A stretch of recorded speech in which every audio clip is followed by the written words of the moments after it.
How are you? Yeah, we do this weekly. Okay. Yeah, I was just thinking, I've come back from 6 months in a treatment center. Um, I was there from August last year till February this year, and I'd made really good progress on myself, and I'd learned a lot about myself, and things were really starting to move forward. But when I came back, and it was a change in environment, and I didn't have the kind of support that I had in the treatment facility, um, as opposed to now.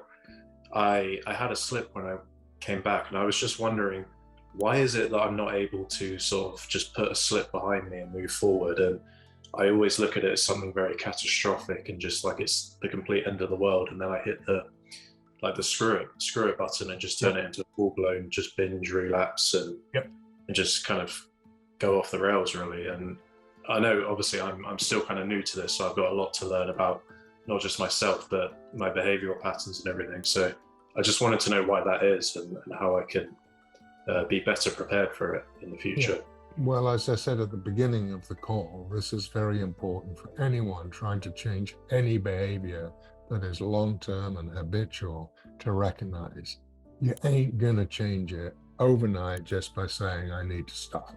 If it were that easy, we wouldn't need this program. But it isn't that easy because you have built up in your mind, body, and in your brain this infrastructure. It's a real thing, and it needs to be deconstructed.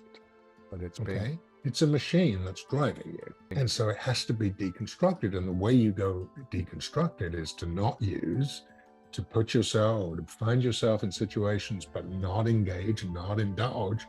And then that's how that infrastructure gets pulled apart. And now this is no longer an automatic behavior. And you can say, I'm not going to do it, and you won't.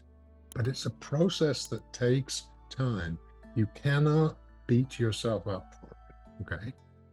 And what you're describing is very common. As I say, I've worked in addictions a long time. People have this huge misunderstanding about it. But it's being right. You've got to see it as progress, but not perfection. And you also have to engage in some self-compassion. This is important. But it's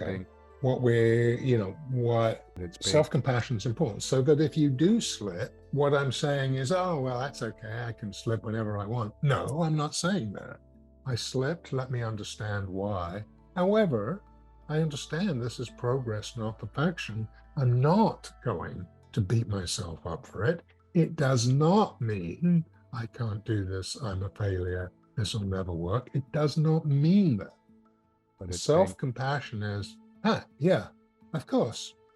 I used to do this every day, and now this is the first time in 2 weeks I've done it. So, yeah, I'm not going to excuse it. I'm going to accept that I did it. I'm trying to do better, but I'm going to recognize this is the nature of change.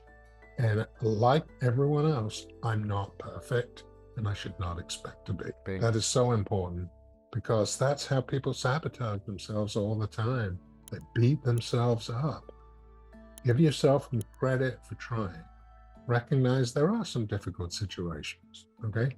This is not encouragement, oh, you can do it whenever you want.